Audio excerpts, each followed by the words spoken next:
Olá, meninos, boa noite. Continuando com o nosso tema de hoje, metodologia do trabalho científico, vamos falar um pouco sobre entrevista e questionário. Qual a diferença que vocês percebem entre a entrevista e o questionário?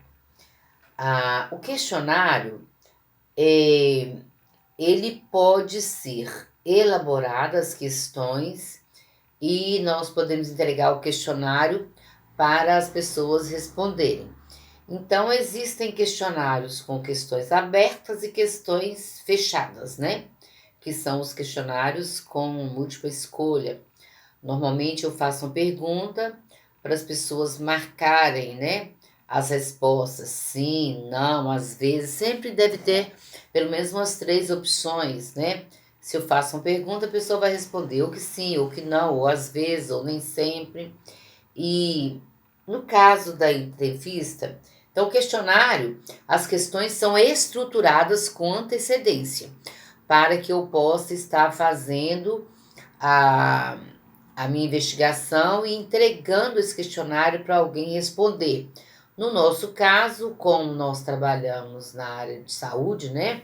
No caso de enfermeiros da UTI e da urgência e emergência, nós podemos estar elaborando questionários para as pessoas que trabalham nesta área e para que elas possam estar respondendo aquilo que nós pretendemos responder na nossa pesquisa de campo, né?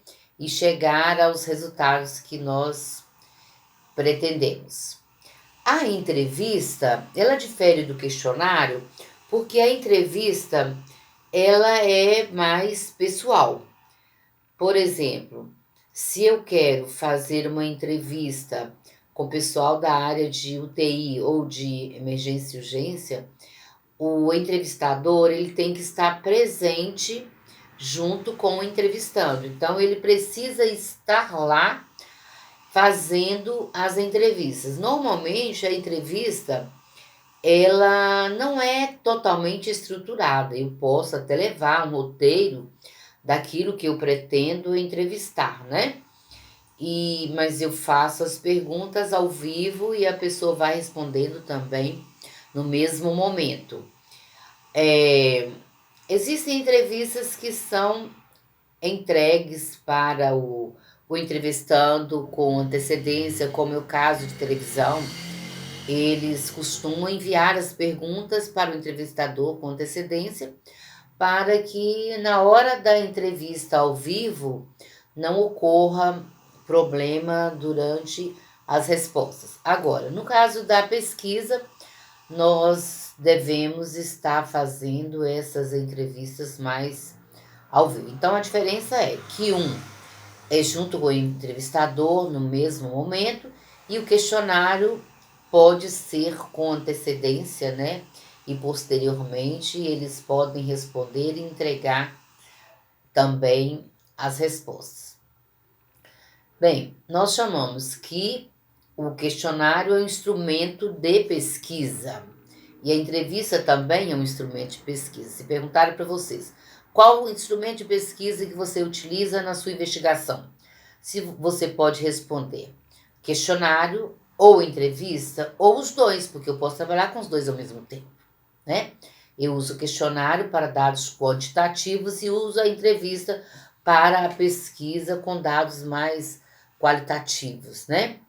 E qual outro instrumento nós podemos utilizar? Nós podemos utilizar também a observação. A observação também é um instrumento, né, para se chegar a algumas conclusões. Eu posso ir para o campo de pesquisa e estar observando o que acontece naquele campo. No nosso caso aí, que nossa linha de pesquisa é urgência, emergência e UTI, nós vamos para o, a área, vamos dizer aí, de urgência e emergência, o campo, né? O setor, né?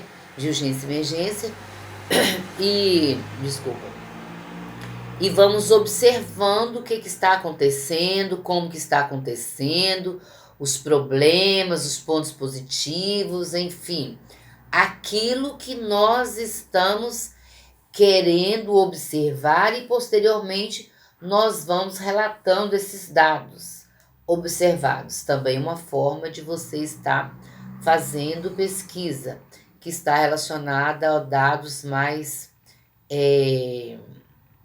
da qualidade da observação. E aí, quando nós falamos em observação, nós podemos também falar da pesquisa etnográfica.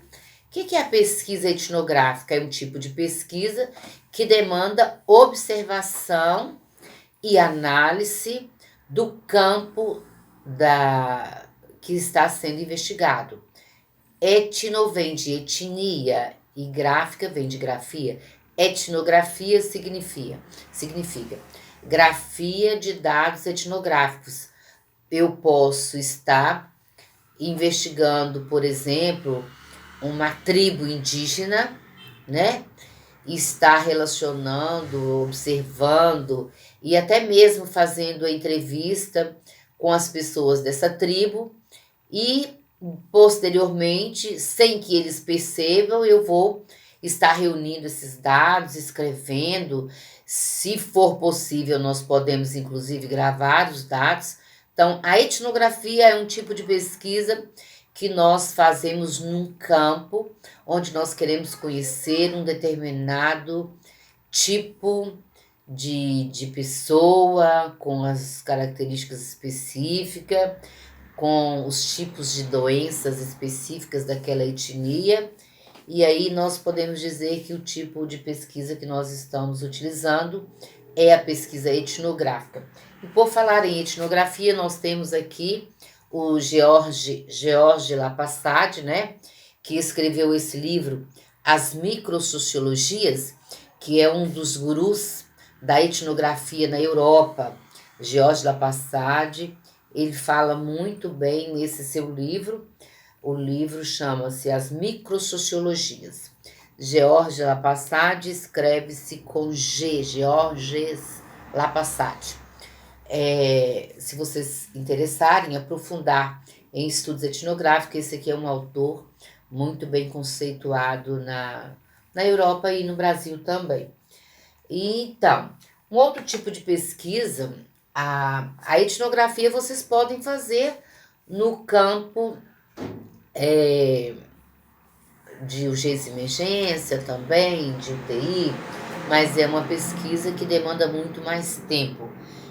Para vocês, o importante seria a análise documental, né?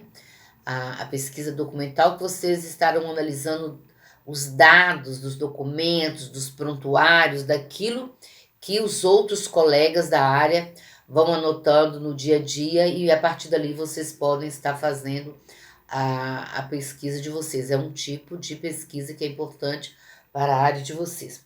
Agora, nós temos também esse livro aqui, para conhecimento de vocês, chama Metodologia da Pesquisa-Ação. O autor é Michael Chollen. Michael escreve-se Michel Chollen e pronuncia-se Michael Chollen. Ele escreveu sobre metodologia da pesquisa-ação.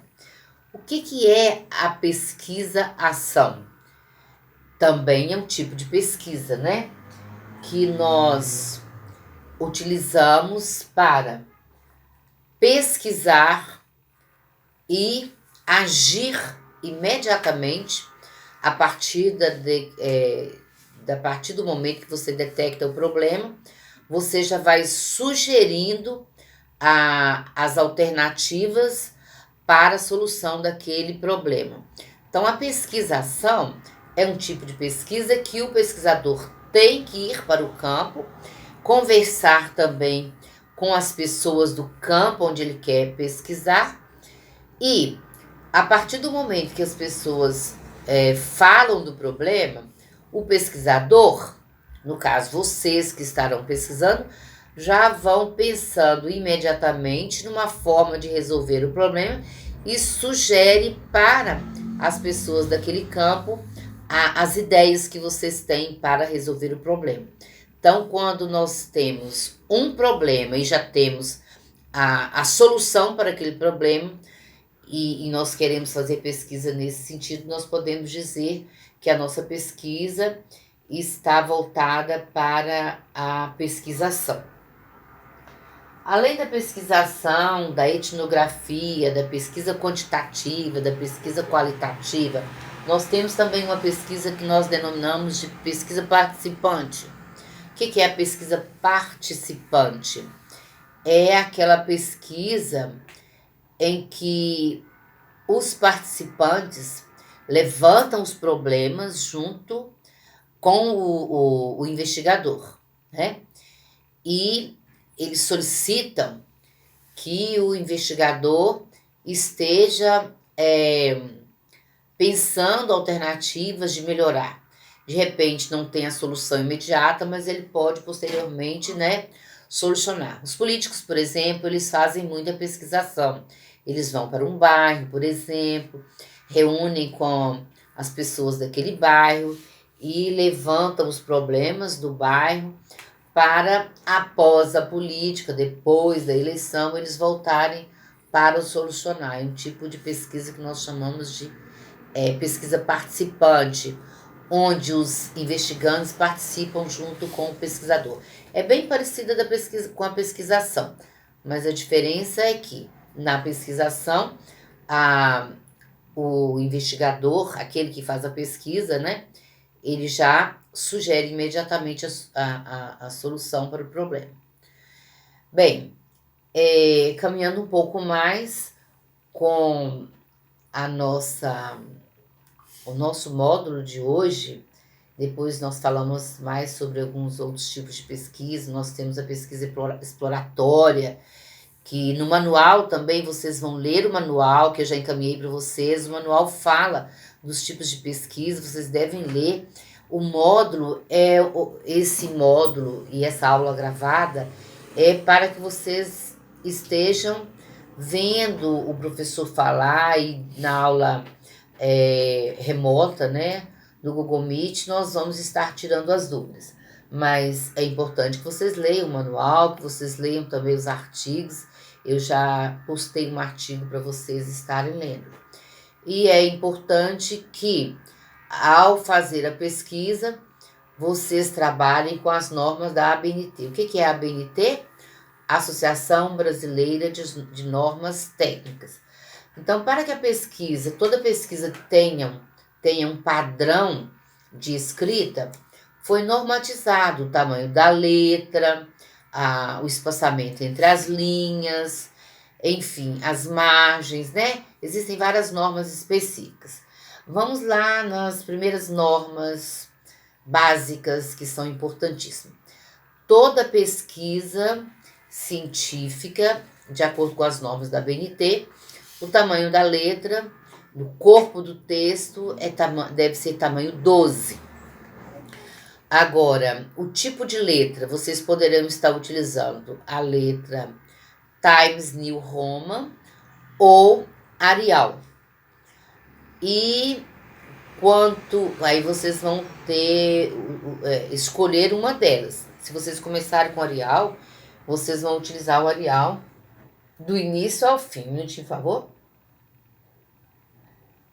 E se vocês forem usar Times New Roman, também vão começar e terminar com Times New Roman, que não deve ficar misturando letras. Agora, o espaçamento entre as linhas. No corpo do texto, o espaçamento entre as linhas deve ser 1,5 centímetros, né? Agora, nas citações diretas, nós vamos usar espaçamento simples. Agora vocês me perguntam, o que é uma citação direta, professora? A citação direta é aquela citação de um texto de um autor que eu estou lendo, gostei daquele texto e eu quero copiar aquele pedacinho do texto para enriquecer a minha pesquisa. Eu posso copiar? Posso, desde que eu registre a fonte de onde eu tirei aquela citação. Então, a citação direta, na aula online, eu vou mostrar para vocês o modelo. Vocês vão utilizar a letra tamanho 10 e o espaçamento simples, ao contrário do corpo do texto. Como eu já falei, o corpo do texto é letra tamanho 12, espaçamento 1,5. Agora, a citação direta também, ela tem um recuo de 4 centímetros a partir da margem normal do trabalho. A margem normal do trabalho são 3 centímetros do lado do grampo, eu vou falar assim para ficar mais claro, do lado em que a gente faz o grampo, né, do trabalho, são 3 centímetros, a partir dos 3 centímetros que nós vamos começar a digitar, do lado do grampo. Do outro lado, eu vou utilizar 2 ou 2,5 centímetros. Em cima do trabalho, na parte superior, são 3 centímetros e na parte inferior também 2 ou 2,5. Então, olha só, 3, 3, 2 e 2. Deu para entender? São normas da ABNT, pode ser 2 ou 2,5. Agora, quanto aos títulos do trabalho, todo título deve ser em negrito e caixa alta, ou seja, caixa alta é o que nós chamamos de letra maiúscula. Todo título é com letra maiúscula e negrito. O subtítulo pode ser com minúscula, mas em negrito, ou também pode ser todo em maiúsculo sem negrito. Depois vocês vão verificar isso no manual e eu creio que vai ficar mais claro para vocês.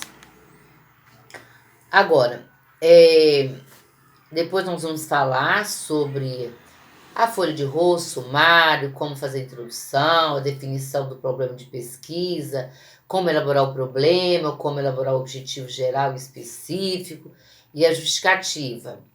Bom, mas antes disso, vamos falar um pouquinho mais sobre o conhecimento e a pesquisa.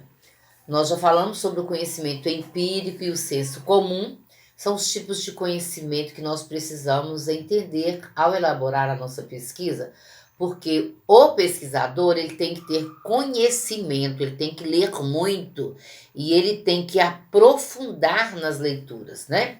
Então, nós temos o conhecimento linguístico. O que é o conhecimento linguístico? Para escrever, eu tenho que ter conhecimento linguístico. A minha escrita tem que ter estilo, né? Uma metacognição, uma linguagem mais estilizada. Nós não vamos escrever com metáforas na nossa pesquisa, né? Eu só vou utilizar metáforas em trabalhos artísticos, como poemas, músicas, contos de fada e etc. Mas na pesquisa científica eu tenho que evitar gerundismo, eu tenho que evitar pleonasmo, eu tenho que evitar o queísmo. Tem gente que vai escrever que usa que toda hora, e todo parágrafo eu vou evitar palavras repetidas em cada parágrafo, por exemplo, porque as repetições nós dizemos que são repetições pleonásticas, e isso a gente tem que evitar. Então, conhecimento linguístico, conhecimento empírico, o conhecimento filosófico é importante, porque nós precisamos utilizar também das ideias dos grandes filósofos para enriquecer a nossa fundamentação teórica, assim como dos grandes autores da área de saúde, né? Para enriquecer a nossa fundamentação teórica. O conhecimento matemático ou estatístico é fundamental para a pesquisa. Por quê? Se eu vou trabalhar com dados quantitativos, quantos tipos de doenças X, Y, Z, quantas pessoas contaminadas com isso, aquilo ou aquilo outro, eu preciso estar computando isso matematicamente e analisando os percentuais, os dados estatísticos são fundamentais para a pesquisa quantitativa. Conhecimento histórico e geográfico é importante?